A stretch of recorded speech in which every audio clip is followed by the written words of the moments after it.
Bill? All right, I'm from Nashville, Tennessee, and I went to school as far as college, and I made it through high school, and still doing the right thing, just still being in that young mindset. I still kind of got swayed away into the life that what we believe, you know, from the media, the stuff we see in our environment, that we think that this is the way. And as far as I can say through my comments, it's been good and it's been bad. As far as some people say, well, how do you go through school and you've been in the game? And a lot of people get confused, and you know, a lot of people think it's all bad, but it's just not as bad. You know, it's good people still in that, but it's still bad things that happen, and that's through ignorance. You know, and I can say through their comments, I made it through. You know, I could have been doing a lot of time. I could have been dead, but you know, I'm still here, and I'm very blessed to be here. You know. And I'm 31 years old. You know, I have 2 sons and a daughter. And I try to tell them every day, you know, the things you see on TV, the internet, Facebook, all that, it's not what it seems. You know, it's an illusion. It's an illusion, and it's really hard for, you know, young people to get through that illusion. And that's pretty much what I can say about myself with that illusion. You know, it's crazy. You know, it can sweep you up. It can really sweep you up. Cause I got swept up in it. You know, and it just took time through growing to where, you know, you change. And see, a lot of people get confused that, you know, changing and growing is 2 different things. And you know, I like to just leave off right there. Mr. Harris, why don't you give us some information in reference to your situation? My name is Dwayne Harris. I'm from South Central Los Angeles, and I'm a former gang member, former gang leader. I have 2 sons that was murdered in Los Angeles, and it's a shame that that our kids are killing with no remorse. You know, like my brother said, it's illusion, it's ignorance, but it's that our system and stuff don't teach them. We don't have enough means to really teach these young guys how to be men. You know, they're misled, misrepresent, and it's hard to get them to stop selling these drugs and stuff when McDonald's won't hire them. And we keep saying you need to stop doing this and stop doing that, but we ain't trying to show them what they need to do, or take the time out to really understand what they're going through.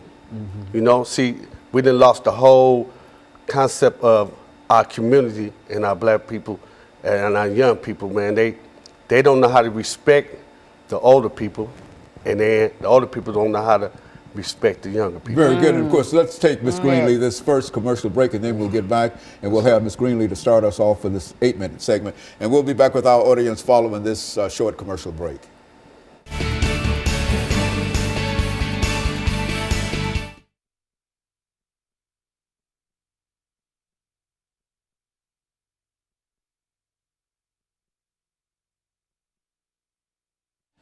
Thank you, and welcome back to the second segment of the show for today. We're talking to Ms. Greenlee, Mr. Harris, and Mr. Bell, 3 members of the audience, of the panel, who have had some tragedies in their lives. And Ms. Greenlee thought that they could pull this organization together and call it Save Our Sons, in recognition to the fact that some of them have lost children to the violence that we face today. Let's talk about it from that perspective, Ms. Greenlee. Yes, Dr. Haney, you know, for a long time, everybody know me as the program I also have called Moms, Mothers Over Murder. I've always had mothers and grandmothers and aunties and sisters crying.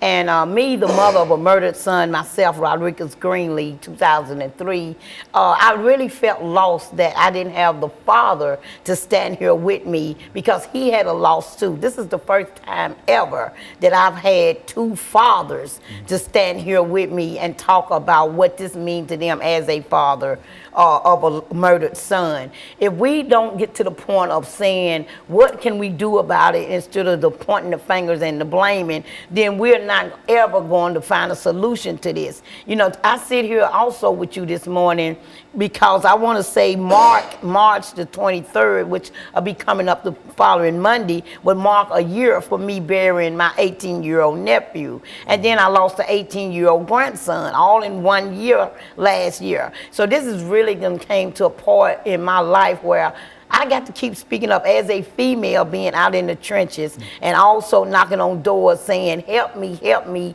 so we can guide our youth. This is what I'm talking about. I need the fathers to stand up and to help me guide our youth. These young men need to hear from the mother and the grandmother, but they need to be led by the father and the grandfathers. And so I have a plea that I'm asking all fathers, listen to these two daddies up here and this young man that's just now becoming a father, and here they plead to come out and stand with us, because it's about us guiding these young people, not pointing our fingers at them. Very good. Now, Mr. Harris, what's your story?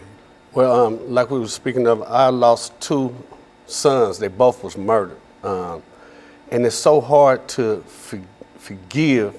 You never forget. But then when I abolished my lifestyle, I try to learn to forgive, but also it's hard for the kids in the street to forgive different situations, different scenarios that happen, you know, the tragedy they go through. So as men and as black men, we got to learn how to teach our youngs to, even when you experience different tragedies or different things, you have to have someone there to be for. The mans need to learn how to teach the young boys to be a man. We need the women to teach the young girls how to be a woman. You understand what I'm saying? So it's not easy. It's not easy for me. Sitting here, it's hard. For me to say I really forgave the people that killed my sons would be a lie. But and through the tragedy and everything, I'm learning. So this is what we got. It's all a learning process. I'm new to this, but I'm willing to give it 100%. Thanks to Ms. Greenlee, I understand my calling. And this is what I'm here for, to try to teach my young men a better life, a better lifestyle. You know, you're responsible for your own choices, you know, but if you have somebody to help you with them choices, it's 100% better. And so you lost 2 children to gun violence in California. They was murdered, yes. Actually murdered. You don't want to make it sound like a nice, sanitized kind of thing. It was no, they were slaughtered in the street. Slaughtered in the streets of California. It hurts. 2007 Father's Day. April the 3rd, 2003. Young children? 15, both was murdered at 15 years old. Never experienced life, you know, never understood life. But see, that's what we go through when we being misled in these streets, and as young kids, we not really knowing what we're doing. We taking up on diabolical things that we doing. We hurting our mothers, our fathers, you know, we're hurting our loved ones. And it's no one there really to teach them a better lifestyle. Mm-hmm. And that's what my hope in this program here will be able to reach out and touch them. Because you didn't have boot camp and all that. No, we didn't have none of that growing up. All that's abolished, you know, from us when we tried to reach out. There wasn't no program like Ms. Greenleaf has, you know, Nazareth Peacemaker. Wasn't none of that around for us. But in the other community was, not in the black community. Mm-hmm. And so, Mr. Bell, you're trying to prevent situations like this from happening to your children. Is that what are you telling them now, Mr. Bell? Yes, very well. I don't want my sons to be victims of that, and every day I do my best to be there for them. And by me being there, you know, I try to have a structured lifestyle, you know, go to work, try to come home, help them with their homework, be in tune with them, instead of me just being out doing the stuff I used to do, you know, being caught up in that lifestyle. And I want them to be better men, and by them being better men, I try to tell them, you know, don't do it like this. Don't listen to your buddies at school. You know, come talk to me because I've been there and done that. And you know, a lot of youngsters think, oh, you you really don't know. No, you don't know. Mm-hmm. You see, I've been there, and you know, and it's hard when when I was gone, being, you know, locked up for a period of time, you know, they asked me like, where were you at? And I had to tell them I was on a job run or something like that. And I don't want to have to go back and do that. You know, it hurts talking, you know, to my daughter, you know, and my son through a glass. And, you know, I don't want them being that, you know, because it was one time, you know, I cried on my bunk, you know, I said, my children should not go through this, you know. And that's all from being just misled with the choices, you know. Cause you know when you're young, you don't know no better. It's the worst experience, you know, if you don't have nobody there and the proper love to reach out to show you instead of just beating you down, not giving you no hope, not giving you nothing to grab on. So you know you really have to give them something to, hey, I got something to live for. I see the light, you know, somebody's there. Okay, and so Ms. Greenlee, in a real sense, the men play a significant role. That's what you were saying over the last minute that we have here.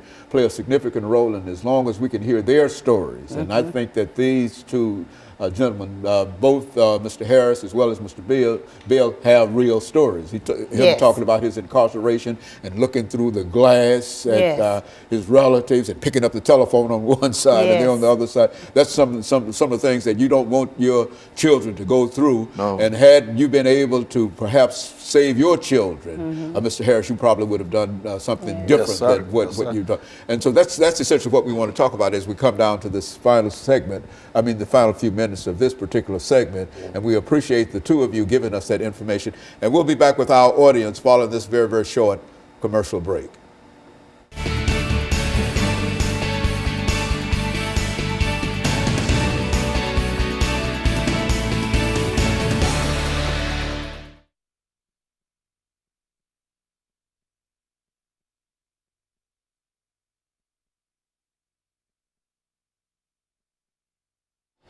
Thank you, and welcome back to the final segment of the show for today. We're talking to Ms. Greenlee and Mr. Howard, both who have given us, Ms. Greenlee has given us some excellent information in reference to an organization called Save Our Sons. And Mr. Howard has some additional information to give in reference to his own personal experiences with the death of one of his children, or his child. And of course, Ms. Greenlee, why don't you say some things in reference to how the fathers are able to play a significant role in terms of helping us to somehow deal with all of these problems with youth violence and murder and et cetera, and then allow Mr. Howard to give us some information in reference to his own personal experiences.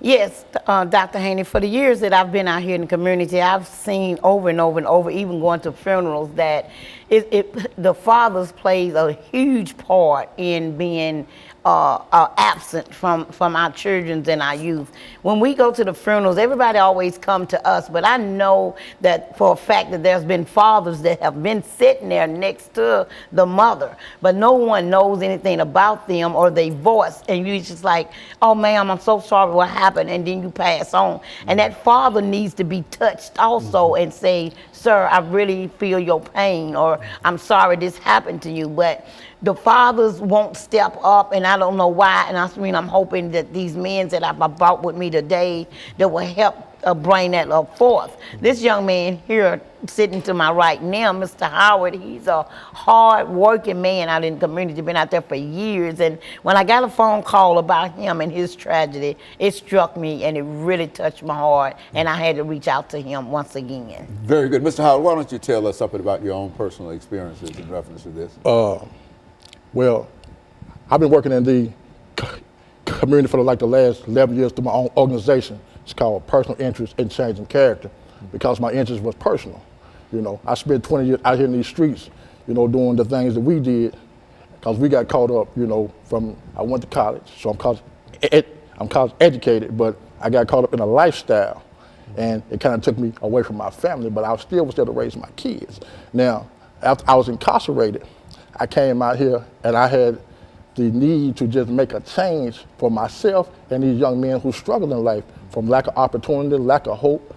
And so it's been a tough 10 years, but recently, that whole struggle, that whole hopelessness, that whole lack of opportunity, you know, hit home. My son, Jawan Booker, was murdered a month ago. okay? And we buried him 3 weeks ago, okay? So even though I'm feeling the anger and the frustration, you know, I'm still out here to do the work because these young men need to hold on to more than just what these streets have to offer, you know. These streets don't have too much to offer, you know. You need to give these young men some opportunities, some hope to do something different than what they're already doing. And so you got a personal testimony, and as you said, the whole thing sort of came home to you when it happens, things that you've been trying to prevent from happening to youth for the longest, for the 10 years, all of a sudden you get the word that something has happened to your child. What was your first feeling in reference to that, Mr. Howard? My first feeling was anger, frustration, you know, hopelessness because I couldn't do nothing myself. Because you'd already talked to him about it, undoubtedly. Well, I mean, I talked to him about it, and sometimes, you know, it's just the wrong place, wrong time, okay? And you know, my son was a good kid, but you know, he had his issues as well, but he had tried to make a difference in his life, you know. He was taking care of his family, you know, working, doing everything that he should do. But always, when you change, the streets don't change with you. So whatever came with that, sometimes, you know, it comes back to you. You know, it's kind of the chicken come home to roost. You know what I mean? And you know, it's unfortunate. You know, it's a struggle daily, but you know, I know that I can still continue to make a difference. And though I lost my son, somebody may not have to lose theirs. By what some of the things that you might be able to say or some of the things you might be able to do, you can prevent that from happening to others. Yes, sir. Is that the general way that folks feel in reference to that, Ms. Greenlee? Speak to that. Yes, exactly. You know, I was kind of out there in the streets doing this before my son was murdered, just like Mr.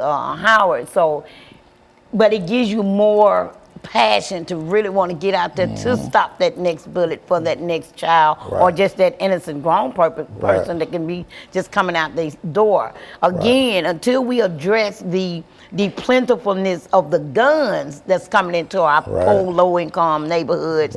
We can talk about the gangs, the bad youth all day long, but we need to start also focusing back on how they're really getting these guns. I could say my son would have been still here if it wasn't for him getting, you know, them having that gun.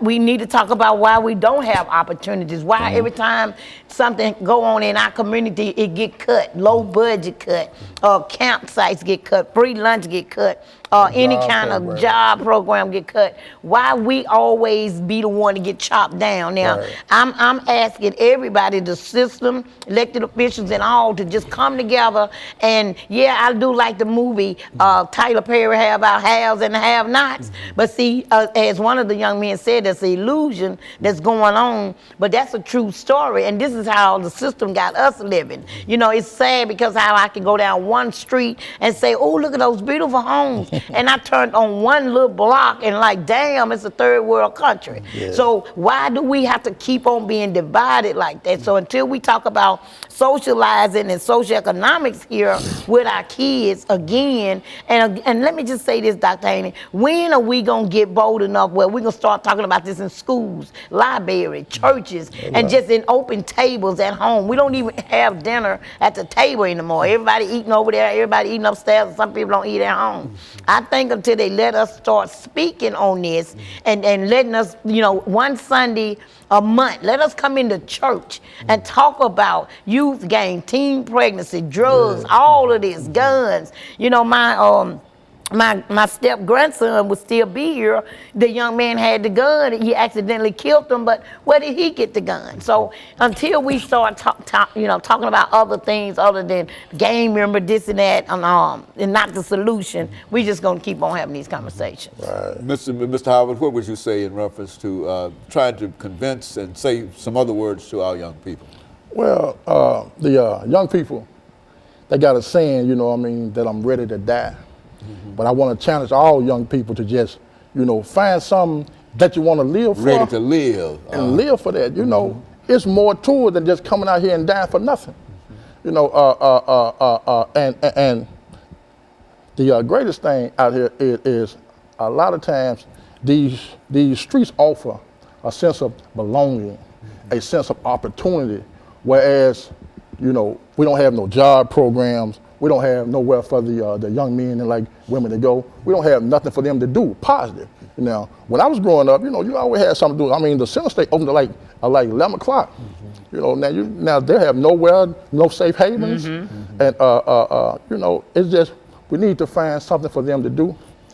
And my hope is for you know us to be able to just make a change in like young people's lives. Ms. Greenlee, over the last minute and 25 seconds we have, do you think it would be cost effective if we could come up with some kind of programs that would prevent the things from happening that we're talking about here? Yes, the program I'm coming up with now out of my own home, starting in my garage. I'm already starting a GED class there because I found out half of them have already been expelled and they've already been put out of alternative school. I also got a group called Straight Talk. That's meaning I'm bringing all the young men in and just straight talk about what's going on. I got another group called Back to Basics. That's bringing all the young ladies in and let them talk about personal hygiene and what's going on with them. They don't want to hear about college and fire department and all that right now. You need to find out what's going on with them. So quit talking about, I didn't get in this program, I didn't qualify for this program. We either make $1 too much or $1 too less. It's going to always be there.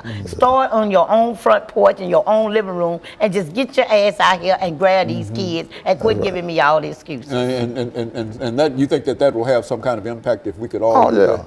That'll have a great impact. In fact, April the 18th,